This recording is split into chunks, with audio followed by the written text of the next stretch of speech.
ሰላም ለእናንተ ይሁን። እግዚአብሔር አምላካችን የተመሰገነ ይሁን። የዮሐንስ ራእይን ትምህርት በቲክቶክ ላይ ለማቅረብ ሞክሬያለሁ ከምዕራፍ 1 ጀምሮ እና አሁን ምዕራፍ 6 እስከ 11 ያለውን ነው ያየነው። በእርግጥ ከ12 ጀምሮ እስከ 17ም ተመልክተናል። ነገር ግን በዛ ማቅረብ ያው አጭር ጊዜ ስለሆነ በዚህኛው በዩቲዩብ ለማቅረብ የግድ ስለሆነብኝ ወደዚህ መጥቻለሁ። ስለዚህ ምናልባት ከዚህ በፊት ያለውን እኔም እንደገና ላቀርበው እችላለሁ፣ ወይም ደግሞ ቲክቶክ ላይ ሄዳችሁ ማየት ትችላላችሁ። ስለሺ ሰይፉ በሚል በዛ ስፍራ ላይ አለ። ዛሬ እንግዲህ የዮሐንስ ራእይን ምዕራፍ 6 ከቁጥር 12 ጀምሮ እንደገና ለማየት ሞክራለሁ። እንደዚህ ይላል። ስለ ማኅተም መፈታት ነው የሚናገረው ምዕራፍ 6። ምዕራፍ 5 ላይ ማኅተሙ ለመፍታት በጣም በቃ ራእይ ሲያይ ዮሐንስ ማኅተሙን የሚፈታው በመጥፋቱ በዛ ራእይ ውስጥ የሚያየው ነገር እጅግ በጣም እንደተቸገረ እንደነበረ፣ ከዛ በኋላ ግን ሁሉም በወደቁ ጊዜ በእግዚአብሔር ፊት እንደገና መጽሐፉን የሚፈታው እንዳለ በዛ ስፍራ ላይ ከሽማግሌዎች አንዱ እንደተናገረ እንመለከታለን። ከዛ በኋላ ይህንን መጽሐፍ የተዘጋውን መጽሐፍ አስቀድሞ እንግዲህ ባለመከፈቱ አለቀስኩ ይላል ዮሐንስ። ዮሐንስ ራእይ ውስጥ በሰማይ ነው ያለው። ሰማይ ላይ ያለ ክብር እየተመለከተ ነው። በሰማይ ውስጥ 24ቱ ሽማግሌዎች አሉ። 4 ደግሞ እንስሶች አሉ። እነዚህ 4 እንስሶች በተለያየ ሰዎች እንግዲህ የተለያየ ትንተና ተሰጥቶባቸዋል። ሆኖም ግን በእግዚአብሔር ፊት በክብሩ ፊት ያሉ እንደሆኑ ይታወቃል እና በዚህ መካከል ነው ዮሐንስ የተመለከተው። እንደዚህ ይላል። ለማስታወስ ያህል መጽሐፉን ሊዘረጋ ወይም ሊመለከተው የሚገባው ማንም ስላልተገኘ እጅግ አለቀስኩ ይላል። ከሽማግሌዎቹም አንዱ አታልቅስ፣ እነሆ ከይሁዳ ነገድ የሆነው አንበሳ እርሱም የዳዊት ሥር መጽሐፉን ይዘረጋ ዘንድ 7ቱንም ማኅተም ይፈታ ዘንድ ድል ነስቶአል አለኝ። በጣም አስፈላጊ የሆነ መፈታት የሚገባው የዓለም ታሪክ ያለበት እግዚአብሔር በምድር ላይ የሰዎችን ሁኔታ በሙሉ የጠቀለለበት ነገር ግን ሊፈታ የሚያስፈልገው በተለይ በመጨረሻው ዘመን የሚገለጠውን ማሳወቅ የፈለገውን ይህንን ማኅተም ባለመፈታቱ አልቅሶ ነበር። ግን ከሽማግሌዎች አንዱ የምስራች ሲነግረው እጅግ በጣም ደስ ሲለው እንመለከታለን። እንግዲህ ወገኖች በዛ ውስጥ ዮሐንስ ይህን ያህል ያለቀሰው አስፈላጊ የሆነ ሊሰማ የሚገባው ሊፈታ የሚገባው ከተፈታ በኋላ ደግሞ ሰዎች ሁሉ ማየት የሚገባቸው ነገር እንደሆነ በደንብ ሁኔታው ያመለክታል። ከዛ በኋላ በመፍታቱ በፊቱ ሽማግሌዎቹ በሙሉ እንደሰገዱ እጅግ በጣም ሐሴት ደስታ እንደሆነ እንደዚህም በረከት፣ ክብር፣ ምስጋና፣ ኃይልም ከዘላለም እስከ ዘላለም በዙፋኑ ላይ ለተቀመጠው ለበጉም ይሁን ሲሉ ሰማሁ ይላል። በዛ ውስጥ ዮሐንስን እንደተመለከተ 4ቱም እንስሶች አሜን አሉ፣ ሽማግሌዎችም ወድቀው ሰገዱ ይላል። እንግዲህ ይህንን ስለ ማኅተም ካየን 6ኛው ማኅተም ምንድን ነው? 1ኛው፣ 2ኛው፣ 3ኛው፣ 4ኛው፣ 5ኛው በዛው በነገርኳችሁ በቲክቶክ ላይ ለማቅረብ ሞክሬያለሁ። አሁን ይሄ 6ኛው ነው። እንደዚህ ይላል። 6ኛው ማኅተም በተፈታ ጊዜ አየሁ፣ ታላቅም የምድር መናወጥ ሆነ። ፀሐይም እንደ ማቅ ጠጉር ጥቁር ሆነ፣ ጨረቃም በሞላዋ እንደ ደም ሆነ። በለስም በብርቱ ንፋስ ተናውጣ ቃሪያዋን ፍሬ እንደምትጥል የሰማይ ከዋክብት ወደ ምድር ወደቁ። ሰማይም እንደ መጽሐፍ ተጠቅልሎ አለፈ። ተራራዎችና ደሴቶችም ሁሉ ከስፍራቸው ተወሰዱ። የምድር ነገሥታትና መኳንንት፣ ሻለቃዎችም፣ ባለጠጋዎችም፣ ኃይለኛዎችም፣ ባሪያዎችም፣ ጌቶችም ሁሉ በዋሾችና በተራሮች አለቶች ተሰወሩ። ተራሮችንና አለቶችንም በላያችን ውደቁ። በዙፋኑ ከተቀመጠው ፊት ከበጉም ቁጣ ሰውሩን። ታላቁ የቁጣው ቀን መጥቷል፣ ማንስ ሊቆም ይችሏል አሏቸው። ወገኖቼ እንግዲህ ስድስተኛው ማኅተም ሲፈታ በዛ ሁኔታ ነው እንግዲህ የተፈታውና ስድስተኛው ማኅተም በተፈታ ጊዜ የምድር መናወጥ ሆነ ይላል። የምድር መናወጥ ምንም አዲስ ነገር የለም የሚሉ ሰዎች ሊኖሩ ይችላሉ። ይሄኛው የምድር መናወጥ ግን ሆኖ የማያውቅ የተለየ በጣም እጅግ ከባድ የሆነ እና ተሰምቶም ታይቶም የማይታወቅ ይሄ ሁኔታ ላይ በዚህ ባለቀ ሰዓት ላይ በተለይ ደግሞ ብዙዎች እንደሚናገሩት እንግዲህ ቤተ ክርስቲያንን በሰማይ እንደሆነች በዚህ ሰዓት ብዙዎች ይናገራሉ። የተለያየ አስተሳሰብ አለ። እሱን እንዳለ የምናይበት ጊዜ ይኖራል። ግን በዚህ ስፍራ ላይ ዮሐንስ የት ነው ያለው? በሰማይ ነው ያለው። በራእዩ ውስጥ ሲመለከት ወደ ምድር ወደ ታች በሚመለከትበት ጊዜ ይህንን ታላቅ የምድር መናወጥ ሲናገረው እናያለን፣ ሲያየው እናያለን። ይህ እንግዲህ እኔና እናንተ ልንሰማው የሚገባ ምድር ላይ ሊከሰት የሚችል የሚመጣ ከፊታችን ያለ ትልቅና ከባድ የሆነ ከምድር መናወጥ ጋር የተያያዘ ከባድ ችግር እንደሚመጣ እንድናውቅ ነው። ፀሐይም እንደ ማቅ ጠጉር ጥቁር ሆነ ይላል። አንዳንድ ጊዜ እንግዲህ ፀሐይ ከለል እንዳደረገ የምንሰማበት ጊዜ አለ እና ይሄኛው ግን በተለየ ሁኔታ እንደ ማቅ ይላል። እንደ ማቅ ጠጉር ጥቁር ሆነ። ምናልባት ማንም ከማንም ጋር መተያየት እስከማይችል ድረስ በምድር ላይ ጨለማ ከጫፍ እስከ ጫፍ እንደሚሆን የሚገልጥ ክፍል ነው። ጨረቃም በሞላዋ እንደ ደም ሆነ ይላል።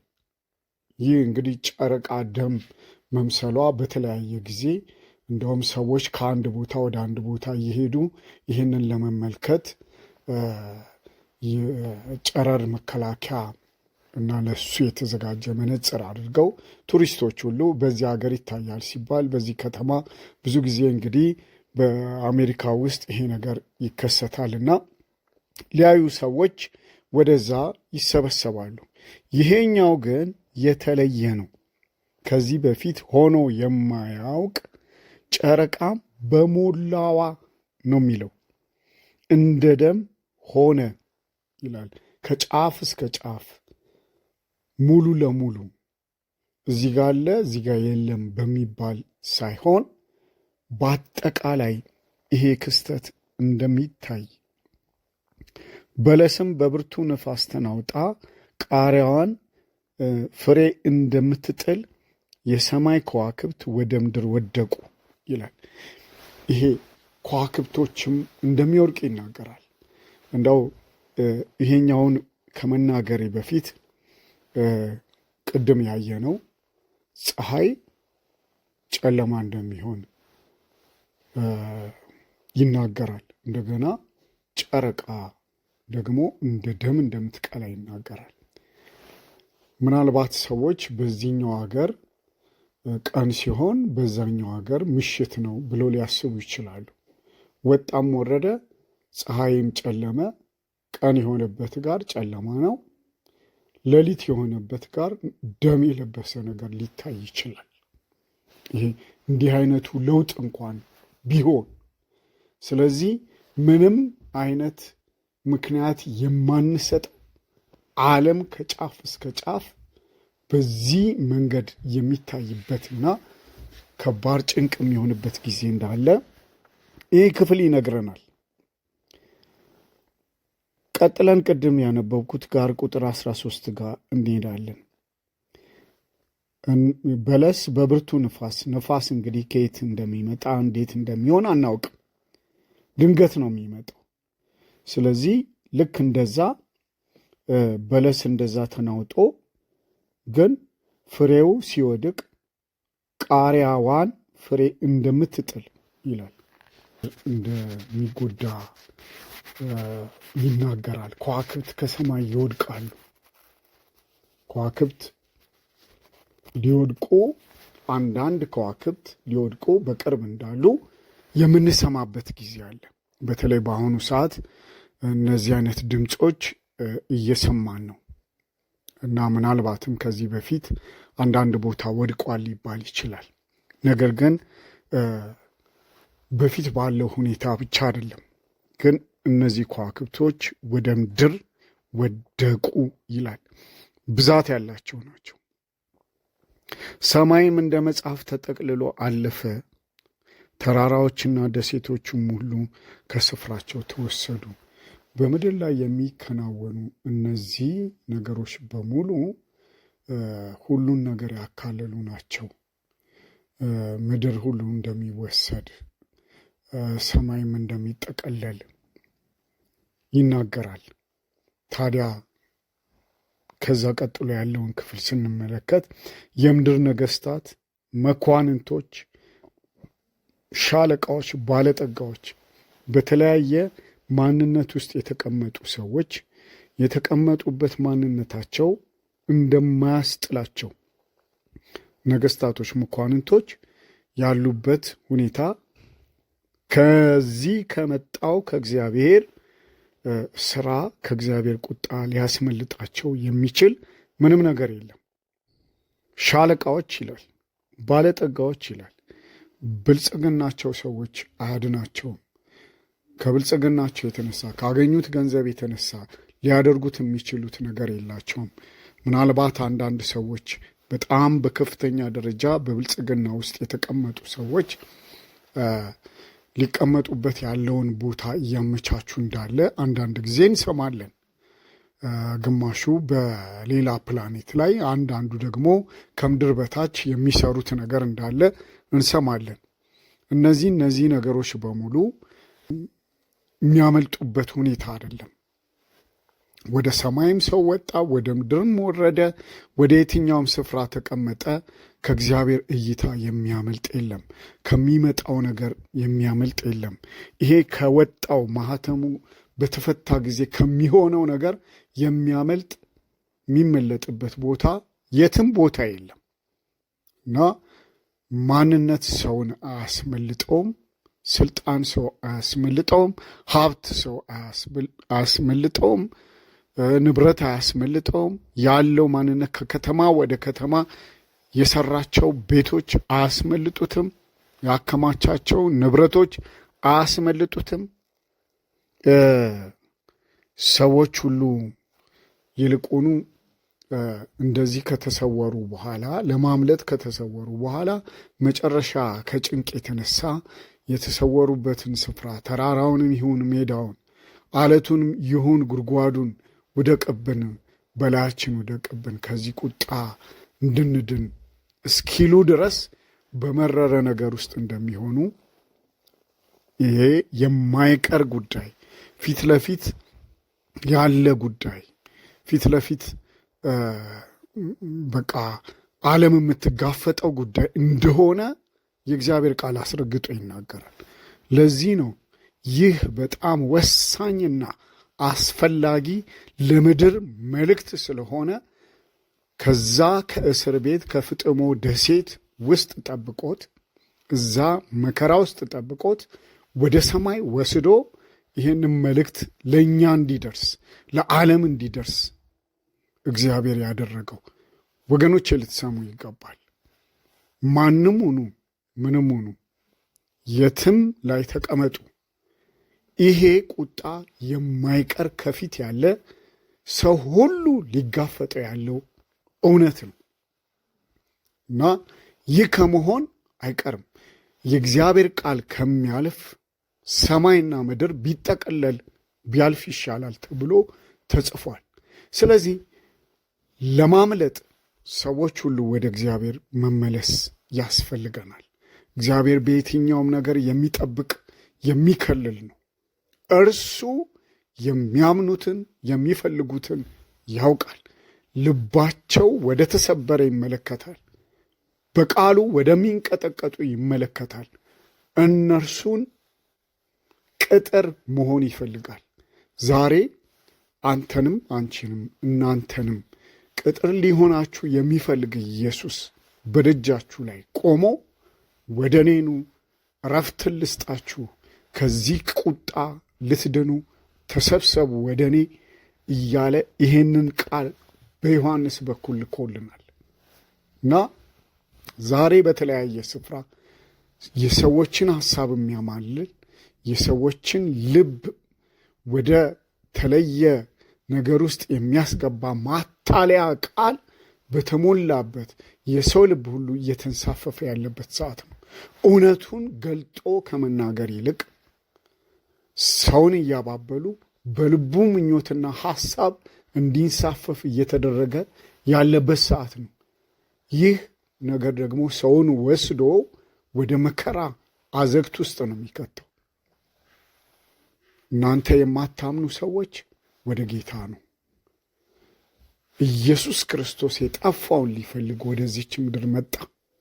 እናንተ ደካሞች፣ ሸክማችሁ የከበደ ሁሉ ኑ እኔ ዕረፍት እሰጣችኋለሁ ብሎ ጌታ ኢየሱስ ክርስቶስ ተናግሯል። እነሆ በደጅህ ቆሜ አንኳኳለሁ፣ ማንም ድምፄን ቢሰማ ደጁንም ቢከፍትልኝ፣ ልቡን ማለት ነው፣ ሐሳቡን ማለት ነው፣ ስሜቱን ማለት ነው ቢከፍትልኝ ወደ እርሱ ገባለሁ ይላል ጌታ። ወደ አንተና ወደ አንቺ ሊመጣ ያለውን ጌታ አትከልክሉት። እርሱ እናንተን ካላችሁበት ከአዘግት ውስጥ ማውጣት አያቅተውም። የትኛውም ኃጢአት ኢየሱስ ክርስቶስን አያሸንፈውም። ኃጢአትን በመስቀል ላይ ለአንዴና ለመጨረሻ ቀጥቶታል። ስለዚህ የኃጢአት ጉልበት ተመቷል። አንድ ነገር ብቻ ነው የሚፈልገው፣ የአንተ ልብ፣ የአንቺ ልብ፣ የእናንተ ልብ። ልባችሁን ለጌታ ስጡት። ኑ ተመለሱ ወደ እግዚአብሔር። በእግዚአብሔር ቤት ተቀምጣችሁ ደግሞ እንደዚሁ በማይረባ ቃል፣ በውሸት ቃል፣ በተበረዘ ቃል፣ በስህተት ቃል ኢየሱስ ክርስቶስን የሚነግሯችሁ በአንድ አቅጣጫ ብቻ ለዚህ ዓለም በሚመች ከዚች ምድር ጋር በማጣበቅ እናንተን የሚመሯችሁ እየበዙ የሚመጡበት ሰዓት ነው። ስህተት እየበዛ የሚመጣበት፣ የሐሰተኛ አሰራር እየበዛ የሚመጣበት ነው። ድምፁን የምትሰሙ እንድትሆኑ ኑ ወደ ጌታ። ጌታን በእውነት አምልኩት። እውነቱ ሲገለጥ ከፊታችን ያለው ዘመን አስቸጋሪና ከባድ ነው። ጳውሎስ ለጢሞቴዎስ በሚመጣው ዘመን የሚያስጨንቅ ዘመን እንዲመጣ ይህን ወቅ ይለዋል እና ይገልጥለታል። ብዙ ነገር፣ የሰዎች ስሜት፣ ለነገሮች ያላቸው ምላሽ እና በቤተ ክርስቲያን ውስጥ ራሱ ለእግዚአብሔር የማይመች ለሰውም የማይመች ብዙ ነገር እንደሚገለጥ ይነግረዋል። ስለዚህ ወገኖቼ እናንተ ጌታን እናምናለን የምትሉ የክርስትና ስም ጥያቄ ያለባችሁ፣ የክርስትናን ማንነት ባለቤትነት አለኝ የምትሉ ልትመለሱ ይገባል። እውነቱ ከፊታችን ያለው ይሄ ነው። አስመላጩ ኢየሱስ ብቻ ነው። እውነት ያስመልጣችኋል። እውነት አርነት ያወጣችኋል። አሁን ያለው ዘመን ከዚህ የከፋ የሆነ ነው የሚሄደው። ከዛ በፊት ግን በጣም የከፋው ከመምጣቱ በፊት ቤተ ክርስቲያንን ሊወስድ ጌታ ኢየሱስ ክርስቶስ በደጅ ነው። ስለዚህ ወገኖቼ ተመለሱ፣ ወደ ጌታ ኑ። ዛሬ በጌታ ቤት ተቀምጦ ባክ ማድረግ የሚባል የሚሰማበት ጊዜ አይደለም፣ ጠፍቷል፣ ድሮ ነው። አሁን ሰው እዛው ተቀምጦ እዛው እያለ እየመሰለ የሚያመልክ እየመሰለ እየጠፋ ያለበት ሰዓት ነው። ለብዙ ነገር ተገዢ ሆነው ሰው በጌታ ቤት ይመላለሳል። ለምን? የሚሰማው ነገር ከስሜቱና ከሐሳቡ ጋር የሚሄድ ስለሆነ ስሜቱንና ሐሳቡን ወደ እውነት ከመሄድ ይልቅ በዚህ ዓለም ካለ ከጊዜያዊ ነገር ላይ እየተንሳፈፈ ከመስመር እንዲወጣ እየተደረገ ያለበት ሰዓት ነው። ሰው ዛሬ በብዙ ዓመፅ ውስጥ ተቀምጦ ያለበት ጊዜ ነው። ወገኖች እንድንመለስ እኛ የምንናገረው ይሄንን ማንም ስለሆንን አይደለም፣ ርኅራኄው ስለበዛልን፣ ኢየሱስ ክርስቶስ ስለማረን፣ ወንጌሉ በእኛ ላይ በጉልበት ሊገለጥ ስለወደደ ከዚህ ነገር የተነሳ ነው እውነቱን ለመናገር የምንፈልገው። ወደ እውነት የሚመራ የእግዚአብሔር መንፈስ አለ። በጎቼ ድምፄን ይሰማሉ፣ ነገር ግን ከሌላው ድምፅ ይርቃሉ ነው የሚለው። የሌላውን ድምፅና የጌታን ድምፅ የመለየት ማንነት ለሚያምኑት ለእግዚአብሔር ልጆች የተሰጠ ነው። ወገኖች አትሳሳቱ። በየትኛውም እምነት ውስጥ መቀመጣችሁ ዋስትና አይደለም። ዋስትናው እዚህ ዋስትናችን ኢየሱስ ክርስቶስ ብቻ ነው። ሌላ ለእኛ ዋስትና ሊሆን ብቃት ያለው ምንም ነገር በዚች ምድር ላይ የለም። ወገኖቼ ሕይወታችንን ለጌታ ለማስገዛት በቀን ከቃሉ ጋር ልንስማማ ይገባል። ከቃሉ ጋር ተስማሙ። ቃሉን ፈልጉ። ቃሉ ሕያው ነው፣ ሁለት አፍ ካለው ሰይፍ ይልቅ የተሳለ ይህ ቃል ወደ ሕይወታችሁ ሲመጣ ልትሰሙት ይገባል። ጌታ ይፈልጋችኋል። ወደ ጌታ ተመለሱ። እግዚአብሔር አምላካችን እናመሰግናለን።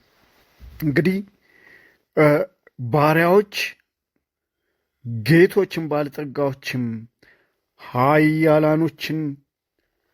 ኃይለኛዎችም ባሪያዎች ጌቶችም ሁሉ በዋሾችና በተራሮች አለቶች ተሰወሩ። ተራሮችና አለቶችም በላያችን ውደቁ፣ በዙፋኑም ከተቀመጠው ፊት ከበጉም ቁጣ ሰውሩን። የታላቁ የቁጣው ቀን መጥቷልና ማንስ ሊቆም ይችሏል አሏቸው። ፍጥረት ሁሉ ለእግዚአብሔር የተገዛ ነው። እነሱ ስላሉ ተራሮች እየመጡ አያወድቁባቸውም። የትኛውም ፍጥረት ለእግዚአብሔር ተገዝቷል። የሰው ልጅ ግን ልቡ እልከኛ ነው። የሰው ልጅ ነው እግዚአብሔርን ያስቸገረው። ሁሉ ነገር ለእርሱ ይታዘዛል። ሰማዩ ይታዘዛል፣ ምድሩ ይታዘዛል፣ ተራራው ይታዘዛል፣ ሜዳው ይታዘዛል፣ የብሱ ባህሩ ይታዘዛል። ኢየሱስ ክርስቶስ ባህሩን ጸጥ በል አለው፣ ዝምም በል አለው። ጸጥ አለ፣ ዝምም አለ። ኢየሱስ ክርስቶስ በባህሩ ላይ ተራመደ።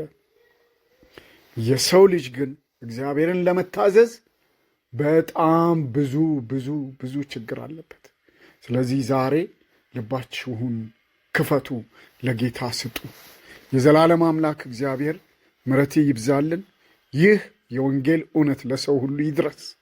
እያንዳንዱ ሰው እንዲሰማው አሳልፈን ሰጠን። ክብር ለአንተ ይሁን። ቀሪ ዘመናችንን ባርክ። በዚህ ሰዓት ደግሞ በመገረፉ ቁስል ተፈወሳችሁ ተብሎ እንደተጻፈ የታመሙ በሙሉ በትንሣኤ ጉልበት የተፈወሱ ይሁኑ። አሜን። ክብር ለእግዚአብሔር ይሁን። ጌታ ይባርካችሁ። ይህንን ለብዙዎች ሼር አድርጉ። እንግዲህ በዚህኛው ደግሞ ለመምጣት ሞክራለሁ። ይህ ዛሬ ጀምሬያለሁ። ጌታ ይባርካችሁ።